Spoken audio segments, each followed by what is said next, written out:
26শে April 2026। Donald Trump চাইলেও হয়তো এই রাতটাকে তার জীবনে কোনোদিন ভুলতে পারবেন না। ওয়াশিংটনের অত্যন্ত অভিজাত এক হোটেল, হিলটন হোটেল। চারিদিকে সাজো সাজো রব, হোয়াইট হাউসের করাসপন্ডেন্ট ডিনারের আমেজ। কিন্তু হঠাৎ সেই আনন্দের রাত বদলে গেল বিভীষিকায়। আবার সেই পরিচিত আওয়াজ, গুলির শব্দ। মার্কিন প্রেসিডেন্ট ডোনাল্ড ট্রাম্পকে লক্ষ্য করে আরও বড় এক হামলা। আততায়ী সরাসরি ডোনাল্ড ট্রাম্পকে টার্গেট করে গুলি চালাতে শুরু করলেন। প্রশ্ন উঠল, আমেরিকার মতো শক্তিশালী সুরক্ষা বলয় যাদের আছে বলে দাবি করে, ঠিক সেই দেশে মার্কিন প্রেসিডেন্টের সামনে গিয়ে কেউ কিভাবে গুলি চালাতে পারে? এরপর একাধিক তথ্য আমাদের সামনে উঠে আসে, যা নিঃসন্দেহে চমকপ্রদ।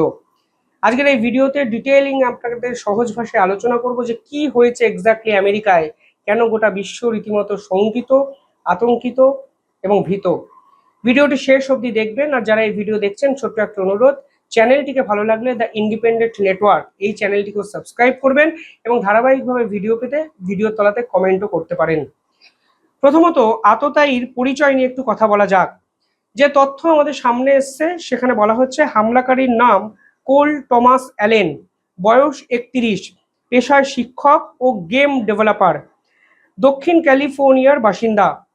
তিনি কেন হঠাৎ করে এই ধরনের হামলা করলেন তা এখন রীতিমতো বিস্ময়।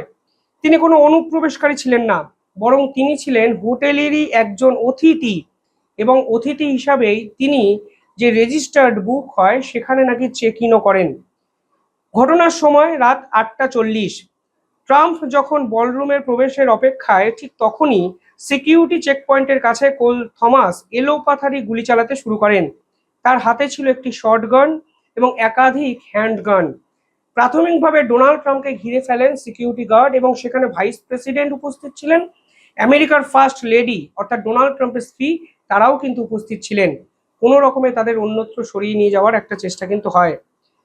ঘটনার কয়েক মিনিটের মধ্যে কাউন্টার অ্যাসল্ট টিম অর্থাৎ সিএটি হামলাকারীকে লক্ষ্য করে 3টে গুলি চালায়। একজন এজেন্ট তার বুকে গুলি খেয়েও ট্রাম্পকে মানব ঢাল হয়ে রক্ষা করেন।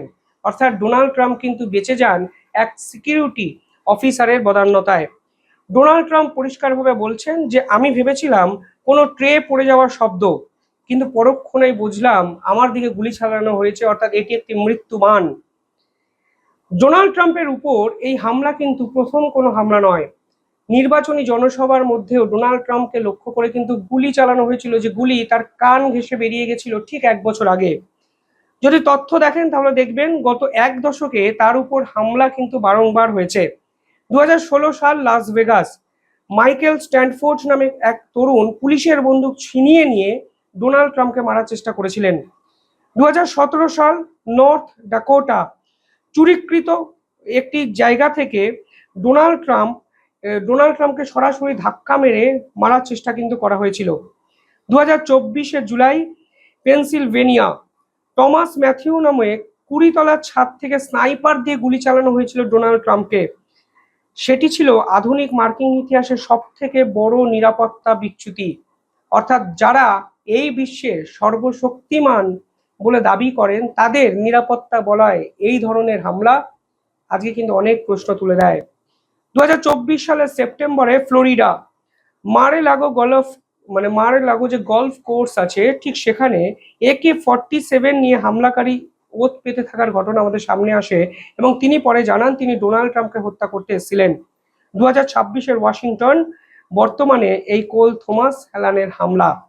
বারবার মার্কিন প্রেসিডেন্টের নিরাপত্তা বলয় এবং এই ধরনের তথ্য এবং খবর আমাদের সামনে বিশ্ব মঞ্চে কিন্তু উঠে এসছে। প্রথমত মার্কিন প্রেসিডেন্টের যদি নিরাপত্তা বলয়টি আপনারা দেখেন তাহলে বুঝবেন এটি বিশ্বের অত্যন্ত শক্তিশালী একটি নিরাপত্তা বলয়। প্রেসিডেন্টের সব থেকে কাছে থাকে প্রেসিডেন্সিয়াল প্রোটেক্টিভ ডিভিশন। এরা সবসময় বুলেট প্রুফ ব্রিফকেস এবং অত্যাধুনিক অস্ত্র নিয়ে প্রেসিডেন্টের চারপাশ ঘিরে থাকে। স্তর 2, যেটার বলা হয় কাউন্টার স্নাইপার, যে কোনো অনুষ্ঠানের আগে আশেপাশে সব উঁচু দালানে সিক্রেট সার্ভিসের স্নাইপাররা অবস্থান নেয়। স্তর 3, যোগাযোগ এবং ইন্টেলিজেন্স। FBI এবং CIA আগে থেকে ড্রোন এবং ইলেকট্রনিক সিগন্যাল জ্যাম করে এলাকাটি কিন্তু নিরাপদ করে দেয়।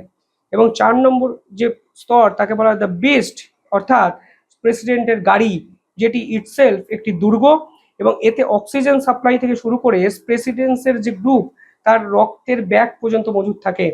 কিন্তু নিরাপত্তার ফাঁকফোকর সেটা কি কোনোভাবে অ্যাভয়েড করা গেল? এক কথায় উত্তর হলো না।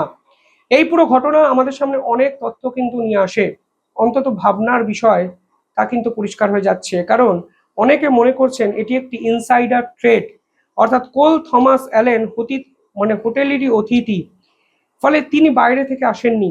ফলে ডোনাল্ড ট্রাম্পের আশেপাশে যে সকল মানুষের ঘোরাফেরা বাড়ছে, তারা যে কোনো মুহূর্তে তাকে যে এইভাবে গুলিতে বিদ্ধ করতে পারেন তা কিন্তু আমরা বুঝলাম এই ঘটনার। পাশাপাশি প্রযুক্তির অপব্যবহার এই ঘটনায় কিন্তু উঠে আসে। আধুনিক ড্রোন এবং 3D প্রিন্টেড গান ডিটেক্ট করা ক্রমশ যে কঠিন হয়ে যাচ্ছে তা কিন্তু আমরা পরিষ্কার হয়ে যাচ্ছে পুরো বিষয়টায়। কারণ এই গানকে ডিটেক্টই করতে পারেনি মার্কিন সেনাবাহিনী। পাশাপাশি রাজনৈতিক মেরুকরণের ছাপও কিন্তু আমেরিকা স্পষ্ট হয়ে উঠছে। কারণ ডোনাল্ড ট্রাম্প নিজেই বলছেন আমেরিকার আভ্যন্তরীণ রাজনীতি এতটাই বিষাক্ত হয়ে পড়েছে যে এখন ঘরোয়া শত্রু বা লোন উলফ আক্রমণ ঠেকানো কার্যত অসম্ভব হয়ে পড়েছে। পাশাপাশি সিক্রেট সার্ভিসের উপর কাজের চাপ এবং আদতে সিকিউরিটি সার্ভিসে যারা জড়িত আছেন তারা যে আদতে কোনো কাজের নয় তা কিন্তু এই ঘটনায় ফের একবার এস্টাবলিশ হয়ে যায়। পাশাপাশি এই ঘটনায় টমাস অ্যালেন ধরা পড়েছেন এটা ঠিক, এফবিআই ডিরেক্টর কাশ পাতেল তদন্ত শুরু করেছেন সেটাও ঠিক, কিন্তু ডোনাল্ড ট্রাম্প আর কোনো ধরনের ঝুঁকি নিতে চাইছেন না। এই ঘটনার পর তিনি অফিসিয়ালি জানিয়েছেন যিনি হোয়াইট হাউসে 90,000 বর্গফুটের ড্রোন প্রুফ এবং বুলেট প্রুফ বলরুম বানানোর কাজ দ্রুত তিনি শেষ করবেন।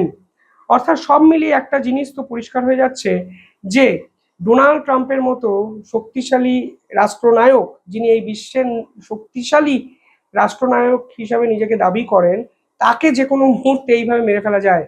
আজকে সিকিউরিটি অফিসার তার প্রাণ হাতে নিয়ে ডোনাল্ড ট্রাম্পকে রক্ষা করেছেন। কিন্তু ডোনাল্ড ট্রাম্প গোটা বিশ্ব জুড়ে যেরকম হুজ্জুতি মাছিয়ে রেখেছেন, ঠিক সেই প্রেক্ষাপটে দাঁড়িয়ে প্রতিনিয়ত তার শত্রু যেভাবে বৃদ্ধি পাচ্ছে, সেখানে দাঁড়িয়ে ডোনাল্ড ট্রাম্পের উপর পরবর্তীকালে আর কোনো হামলা হবে না এই গ্যারেন্টি মার্কিন প্রশাসন কিন্তু দিতে পারে না। ফলে সব মিলিয়ে এই ঘটনা কিন্তু অত্যন্ত শঙ্কার। প্রধানমন্ত্রী নরেন্দ্র মোদী এই ঘটনার পর একটি টুইট করেন, সেখানে তিনি পরিষ্কার বলেন ডোনাল্ড ট্রাম্পের এই ধরনের হামলা নিঃসন্দেহে ভয়ঙ্কর এবং ভারত সব রকম ভাবে প্রেসিডেন্টের পাশে আছেন। এবং নরেন্দ্র মোদীর এই টুইটটি যদি আপনারা নিজেরাও বিশ্লেষণ করেন তাহলে দেখবেন প্রধানমন্ত্রী গোটা বিশ্বের সামনে ভারতের ভাবমূর্তিকে এই সময় অনেক বেশি ভালো করারও চেষ্টা করেছেন। কারণ ডোনাল্ড ট্রাম্প যতই ভারত বিরোধী কথা বলুক না কেন, ভারতের সংস্কৃতি যে ডোনাল্ড ট্রাম্প বিরোধী কথাবার্তা বলা নয় তা কিন্তু বুঝিয়ে দেওয়া হয়েছে। এবং ভারত যে বন্ধু না হোক, অন্তত শত্রুরও খারাপ চায় না, সেটা কিন্তু প্রধানমন্ত্রীর একটি টুইটে পরিষ্কার হয়ে যায়। তিনি পরিষ্কার লিখেছেন, relieved to learn that president Trump, the first lady and vice president আর safe and unharmed following the recent security incident at a Washington DC hotel. I extend my best wishes for their continued safety and well-being. Violence has no place in a democracy and must be condemned. পরিষ্কারভাবে বলছেন যে এই ধরনের হিংসার কোনো জায়গা democracy গণতন্ত্রে নেই। সব মিলিয়ে নতুন সমীকরণ গোটা বিশ্বে কিন্তু তৈরি হলো এই ঘটনার পরও। কিভাবে দেখছেন কমেন্টে জানাবেন।